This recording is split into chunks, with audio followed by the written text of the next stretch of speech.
Assalamualaikum warahmatullahi wabarakatuh. Sahabat Risan, saya hari ini berada di SMK Negeri 5 Kota Mataram.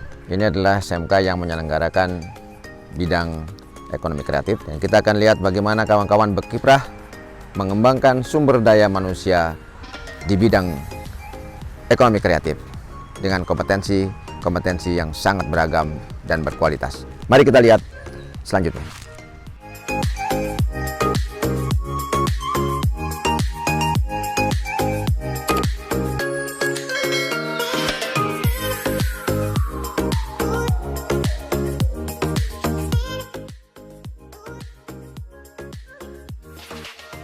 Kita ditemani oleh Kepala Sekolah SMK Negeri 5 Mataram, Pak Haji Istiqlal.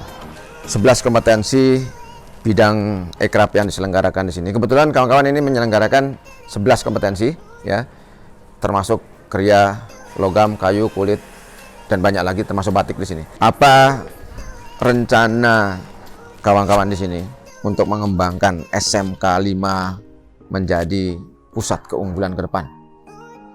Insya Allah untuk itu kami dari SMK Negeri 5 Mataram sudah mempunyai beberapa rencana ke depannya atau inovasi ke depannya. Yang pertama, tentu kita ingin menjadikan SMK Negeri 5 Mataram ini menjadi pusat keunggulan atau menjadi benchmark untuk sekolah-sekolah khususnya industri kreatif yang ada di Nusa Tenggara Barat. Itu tujuan kami pertama. Dan kedepannya tentu akan meluas sampai ke bila perlu tingkat Asia bahkan ke tingkat dunia. Nah, untuk itu ada beberapa hal yang kami lakukan. Yang pertama, kami harus mensupport dulu SDM kami ini dengan berbagai macam pelatihan, termasuk masalah pemasaran digital marketing. Kekuatan kami ada di TEPA, Teaching Factory yang ada di sini. Ini sudah jalan tuh. Jadi sudah lama jalan dan insya Allah itu batik Sasambo itu terbitnya dari sini, munculnya dari sini. Jadi kalau orang mengatakan Sasambo, itu brandnya SMK Negeri 5 Mataram. Seluruh orang di NTB ini akan tahu kalau batik itu dicarinya di SMK Negeri 5 Mataram. Dan ini kita sudah produksi dengan alumni kita. Kita sudah kerjasama dengan Kementerian Desa kemarin untuk pelatihan di 3 provinsi. Kami yang akan handle besok selesai corona ini. Bali, Nusa Tenggara Barat, dan Nusa Tenggara Timur. Kami sudah sign MOU dengan Kemendes. Kemudian kami juga akan menggalakkan wisata nantinya. Wisata education atau edu wisata. Nah, kami sudah try out kemarin dengan tamu mancanegara sebelum corona. Ada tamu kami dari India, ada tamu kami dari Estonia, kemudian dari Belanda. Itu ada beberapa orang ini sudah pelatihan membatik sama pelatihan keramik. Sudah mulai kita laksanakan. Dan kemudian nanti in-house marketing kami akan ke sekolah-sekolah yang ada di sini untuk kita membantu mensupport input kita besok. SMP kami akan undang juga untuk berwisata edukasi di sini. Jadi untuk semua kriya nanti mereka akan ke sini, termasuk dari SD, SMP, tadi sedang kami galakkan. Nah, dengan lingkungan, alhamdulillah kami sudah mencoba di sini ada pusat kerajinan perhiasan di Sukarbele. Kami sudah menghubungi Dispora Kota Mataram. Kami sudah bekerjasama merancang suatu kerjasama besok untuk masyarakat sekitar yang ada di sana. Sekarang mau punah generasinya pengrajin emas yang ada di Sukarbele ini. Nah, siapa tahu dengan masuk ke sini besok kita akan saling link dan match dengan industri yang ada di Sukarbele, sehingga nanti kita akan buat tepanya di sini. Nah, nanti mungkin gerainya akan kita buka di sini dalam waktu dekat. Nah, sedang dibicarakan dengan Bapak Wali Kota, katanya sudah dapat informasi terakhir kemarin. Demikian juga dengan di Baju Mulak untuk keramik. Kami sudah mau mencoba mendekati Perindak Kabupaten Lombok Barat. Nah, sinergi antara pemerintah daerah, kemudian dengan sekolah, dan nanti tentu bantuan supervisi dari pusat dan sebagainya, arahan dari pusat, kami yakin SMK Negeri 5 Mataram ke depannya akan semakin bagus. Ini terkait yang dilakukan oleh SMK Negeri 5 dengan mana saja industri yang terlibat? Ada beberapa industri yang terlibat, termasuk yang ada yang lokal di sini ya. Pak Ahyar, mana sih? Ada beberapa daftarnya nih mungkin kami berikan secara ada beberapa yang termasuk dengan industri itu untuk grafika, grafika, dan bahkan anak-anak kami sudah mulai, lulusan kami sudah mulai bekerja di situ. Apa nama industri grafika kemarin yang membuat mural untuk kafe-kafe yang ada di Firestone Design Studio sudah memakai anak-anak kami untuk membuat mural di beberapa kafe, beberapa restoran ada di Senggigi maupun yang ada di kota Mataram ya Pak ya. Ya, kalau kita bicara kurikulum Pak Haji, ini sejauh mana sinkronisasi kurikulum sudah dilakukan? Kami selalu mengadakan rapat terutama untuk awal-awal ini dengan mengundang pihak industri ya. Kami mengundang pihak industri, kemudian dengan bakal kurikulum saya mungkin nanti bisa menjelaskan sinkronisasi kurikulum yang kita lakukan dengan pihak industri sebelum kita memulai. Sehingga nanti betul-betul apa yang memang menjadi kebutuhan industri itu bisa kita jembatani melalui sinkronisasi kurikulum kita kedua belah pihak. SMK Negeri 5 Mataram ini ke depan akan menjadi pusat kriya atau SMK pusat kriya.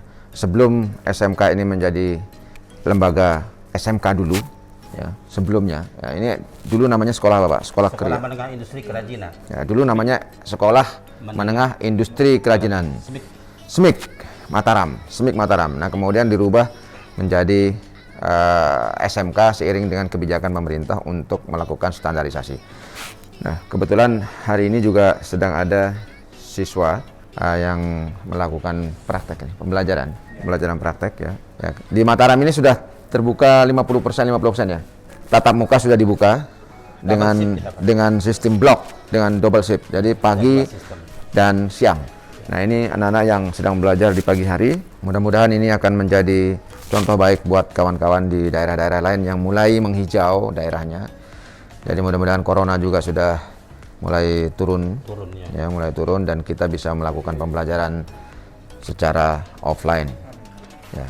Sahabat, para pengambil kebijakan dan dunia industri, mari sama-sama kita duduk, kita berpikir, kita kembangkan sumber daya manusia yang ada di daerah ya, dan kita akan lanjutkan untuk pengembangan pembangunan pendidikan kejuruan di seluruh Indonesia. Dukung terus pengembangan kompetensi-kompetensi yang ada.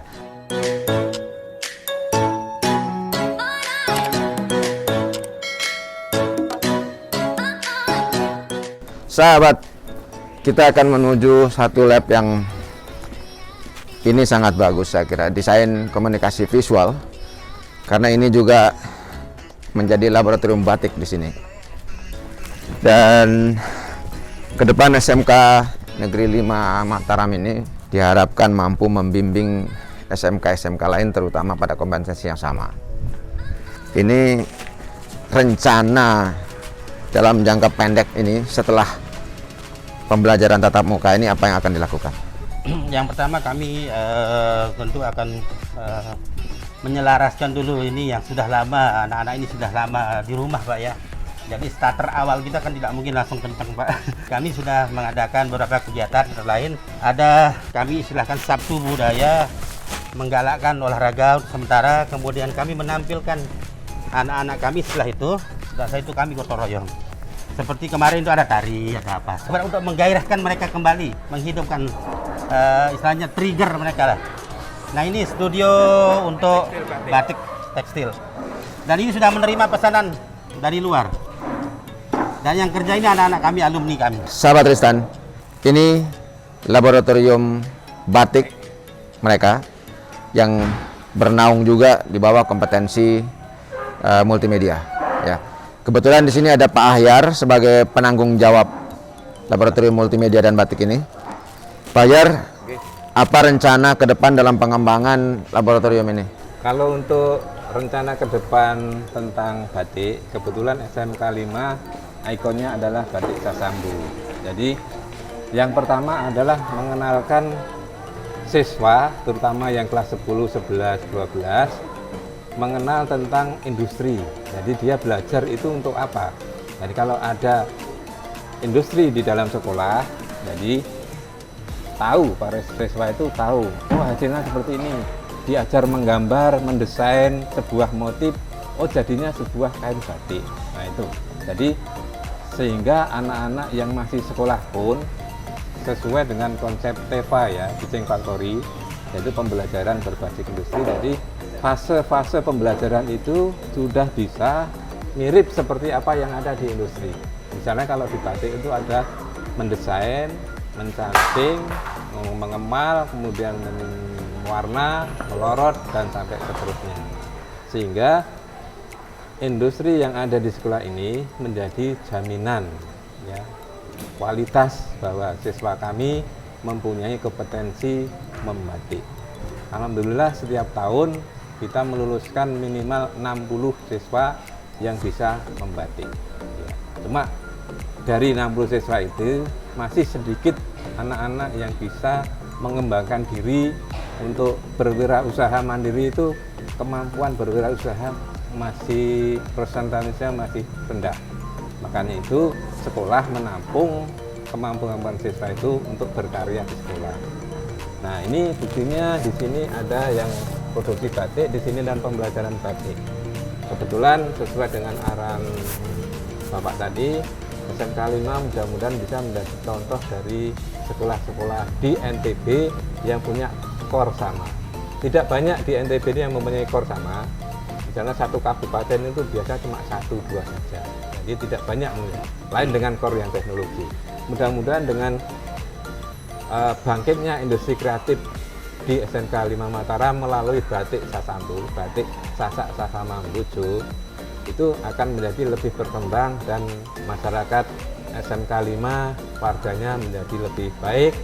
Kemudian sekarang tahun 2020 kemarin ditunjang dengan peralatan yang lebih bagus, didampingi oleh desain komunikasi visual, bahwa di sana nanti ada mesin printing, yaitu bukan batik tradisi ya, tapi batik yang modern. Jadi membuat kain batik yang modern, tekniknya di print ya.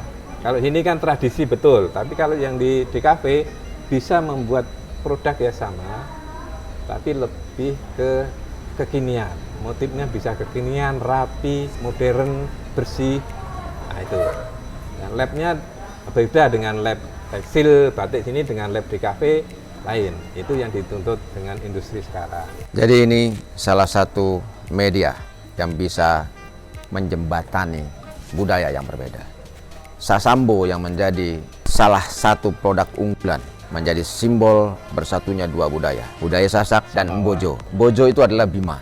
Jadi ini konsep yang dikembangkan oleh SMK Negeri 5 Kota Mataram. Mudah-mudahan ini betul-betul akan menjadi inspirasi buat sekolah-sekolah kita yang sama mengembangkan kompetensi di berbagai daerah. Ini luar biasa ya. Mudah-mudahan terus menginspirasi kawan-kawan di SMK lain di seluruh Indonesia ya, dari Sabang sampai Merauke. Mari kita kembangkan terus SMK. Kita dengungkan, kita promosikan bagaimana kita membangun sumber daya manusia profesional, berkarakter, disiplin dan inovatif.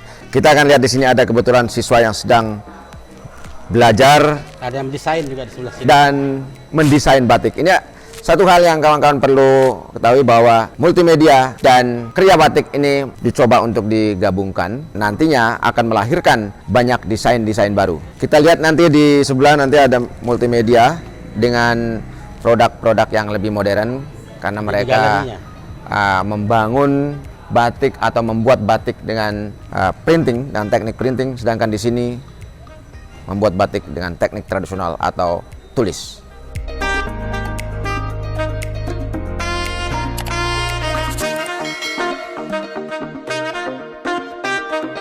Sahabat Risan, para siswi yang sedang belajar, ini mereka akan membuat desain batik di sini. Tetapi selama masa pandemik, mereka mengalami hambatan-hambatan di dalam proses pembelajaran praktek khususnya. Kita akan dengar bagaimana jeritan mereka selama masa pandemik. Selama masa pandemi ini, kita merasa bahwa belajar daring itu membuat kita tidak memahami sebuah materi.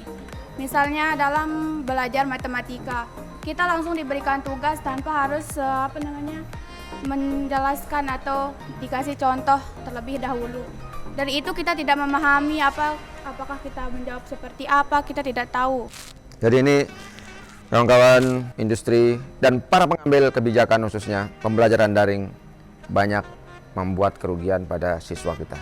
Dan ini akan merepotkan di dalam pelaksanaan pembelajaran secara umum. Karena tidak seluruh materi yang dipelajari, yang diberikan oleh para guru mampu dipahami oleh anak-anak didik kita.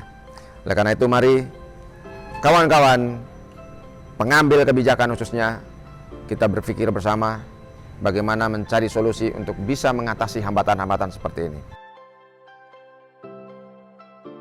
Sahabat, SMK terus tumbuh di berbagai pelosok Indonesia dengan kompetensi unggul untuk mendukung perkembangan sumber daya manusia Indonesia. Industri akan banyak diuntungkan dengan tumbuhnya sumber daya manusia yang dihasilkan oleh institusi pendidikan level menengah ini. Kita akan lihat bagaimana mereka berkembang ke depan, bagaimana mereka memberikan kontribusi yang lebih nyata di dalam pembangunan sumber daya manusia Indonesia. Di sini melakukan kegiatan produksi, anak-anak multimedia di sini mengerjakan desain mereka, lalu kemudian memindahkannya ke dalam kanvas. Ini program bantuan Center of Excellence yang sudah diberikan pada tahun 2020 dan dipergunakan oleh SMK Negeri 5 secara maksimal. Hampir anak-anak kita di SMK Negeri 5 sudah memanfaatkan ini secara maksimal dan mereka sudah menghasilkan produksi-produksi yang berkualitas. Mereka nanti di galerinya akan kita lihat bagaimana mereka mengembangkan, memindahkannya ke dalam kain ya. Nah, ini contoh yang sudah ada ya. Dari sini kemudian dipindahkan ke kain. Ya, ini printing. Berbeda dengan yang dilakukan di kriya batik tadi. Murni tradisi dan itu adalah batik tulis. Ini akan terus dikembangkan di SMK Negeri 5 dan dilanjutkan dengan pembinaan ke SMK-SMK dengan kompetensi yang sama di bawah arahan SMK Negeri 5 sebagai pusat keunggulan.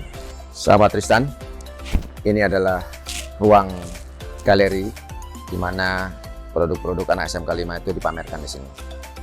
Kita lihat bagaimana hasil mereka di dalam. Ya, ini produk batik tadi yang kita lihat dari sana, Sasambu. Dan ada lagi produk yang non Sasambu yaitu batik printing yang dikembangkan oleh multimedia. Jadi masing-masing kompetensi di SMK Negeri 5, 11 kompetensi yang ada di sini itu mereka masing-masing sudah memiliki produk yang khas menurut atau sesuai dengan kompetensinya dan mereka pamerkan semua barang itu di sini. Ya, jadi mereka tidak bisa membiarkan karya mereka menjadi barang mati di laboratoriumnya, tetapi mereka kemudian menjual produk-produk mereka itu ke pasar. Ini terkait dengan pengembangan TEVA dari masing-masing kompetensi yang ada di sini. Sejauh mana TEVA ini didukung oleh BLUT yang dikembangkan oleh pemerintah. Untuk BLUD, kami masih dalam proses, insya Allah sudah dibahas kemarin bersama Pak Kabid dengan beberapa unsur terkait di kantor gubernur dan mudah-mudahan dalam waktu dekat ini kami bisa mendapatkan status sebagai BLUD sehingga kedepannya jika status BLUD ini sudah kami sandang maka kami akan lebih bebas lagi untuk berkreasi bekerjasama dengan DUDI ataukah bahkan pihak-pihak yang lain yang akan mensupport kelangsungan untuk produksi di TEPA. Tapi sementara ini tujuan TEPA sebenarnya adalah untuk membawa iklim industri ke dalam sekolah sehingga tujuan akhirnya adalah untuk meningkatkan kompetensi siswa dan tidak semata-mata bisnis sehingga begitu siswa kita keluar besok mereka sudah siap menjadi wirausahawan atau mungkin sudah siap untuk bekerja di dunia usaha dan di dunia industri. Nah, sehingga untuk sementara ini pengembangan yang kami lakukan masih sebatas internal atau bekerja sama dengan beberapa industri yang ada di sekitar Nusa Tenggara Barat ini. Untuk hal desain dan sebagainya kami dengan Fire Studio dan sebagainya kami kembangkan, kami komunikasikan lagi dengan mereka sehingga nanti akan lahir batik-batik yang merupakan batik-batik inovasi.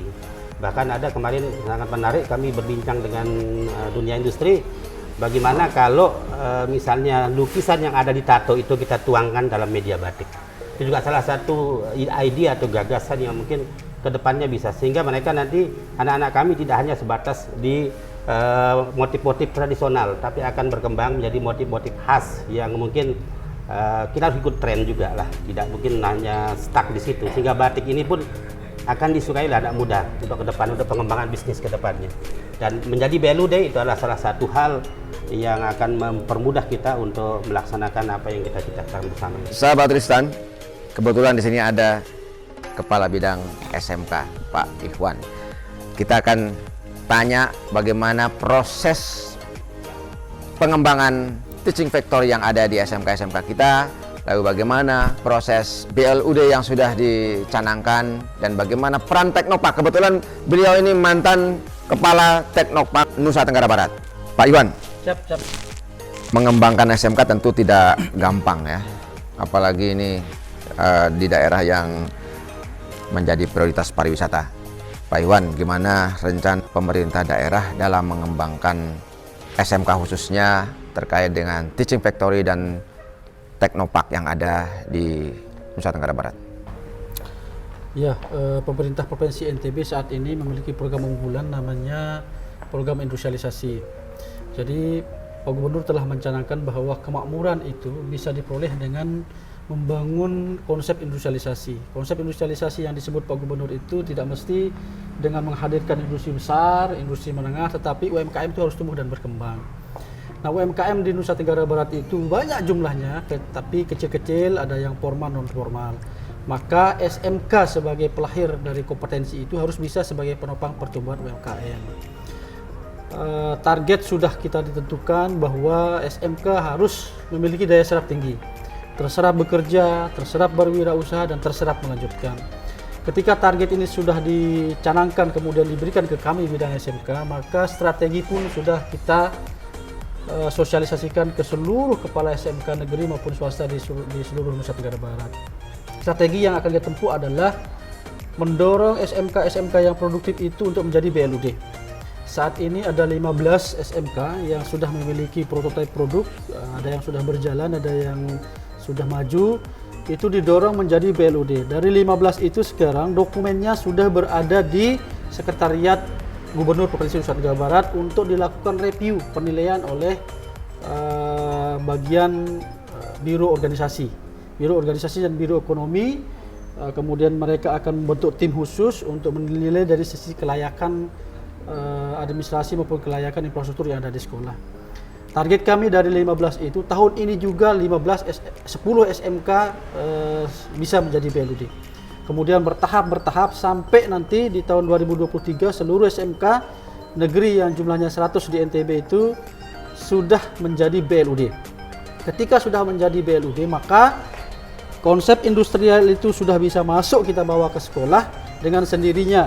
Teaching factory akan berkembang, kelas industri berkembang, kelas wirausaha berkembang, kelas dunia kerja berkembang. Kemudian kita branding dia keseluruhan yang tadi itu menjadi SMK Gemilang Karya. Jadi endingnya nanti itu SMK Gemilang Karya. Untuk mewujudkan SMK Gemilang Karya, tadi kita sudah mendorong BLUD, kemudian tahun ini juga sudah selesai kami melakukan refocusing core SMK. Refocusing core SMK itu intinya SMK berdekatan itu harus bisa saling topang, sehingga nggak boleh ada kompetensi yang sama di beberapa SMK perkotaan yang berdekatan itu, sehingga kesulitan tata kelola dan sebagainya. Bayangkan saja sebelum refocusing kita ada satu sekolah itu ada 16 kakak, ada 15 kakak, sekarang setelah refocusing turun menjadi di bawah 10 semua. Kemudian core yang jenuh, kompetensi kalian yang jenuh itu sudah terfokus sendiri untuk disiapkan secara matang. Nah, SMK 5 ini adalah salah satu SMK unggulan kita dalam hal produktivitas teaching factory. Nah, iklimnya sudah ada, gerenya sudah ada, kemudian produknya rutin disuplai ke kemitraannya di luar. Ketika itu sudah bisa berlangsung secara rutin terus-menerus, maka proses PBM-nya sudah bisa diinjek standar industri, standar permintaan dari konsumen-konsumen yang sudah bertahun-tahun menikmati dari hasil teaching factory SMK 5. Nah, konsep apa yang dilakukan oleh SMK 5 inilah yang akan kita bawa ke seluruh SMK dengan keunggulannya masing-masing. SMK 5 dengan Sasambunya, kemudian kita punya SMK 3 Sumbawa dengan Santoananya, kemudian sekarang lahirlah muncul SMK di Lombok Timur, SMK 2 Sikur sedang mengembangkan konsep yang sama gitu. Sahabat Tristan, tumbuh dari desa, berkarya untuk Indonesia. Inilah yang terjadi dari SMK-SMK kita. Mereka memiliki semangat yang luar biasa. Anak-anak yang cerdas, anak-anak yang kompeten, anak-anak yang memiliki potensi besar dalam membangun Indonesia. Karena sejatinya merekalah yang menjadi penerus bangsa ini. Maka mari dukung terus pembangunan sumber daya manusia melalui pengembangan SMK-SMK di seluruh Indonesia, dan mari kita dukung terus program revitalisasi SMK sesuai dengan Impres nomor 9 tahun 2016. Karena Impres nomor 9 inilah yang menjadi dasar untuk mengembangkan program-program yang lebih besar dan berkualitas seperti pengembangan Center of Excellence maupun pusat-pusat keunggulan di seluruh Indonesia. Untuk dapat tetap mengakses video-video kami terkait dengan informasi terkini SMK di seluruh Indonesia, subscribe, komen, like, and share. Terima kasih. Assalamualaikum warahmatullahi wabarakatuh. Indonesia maju bersama SMK.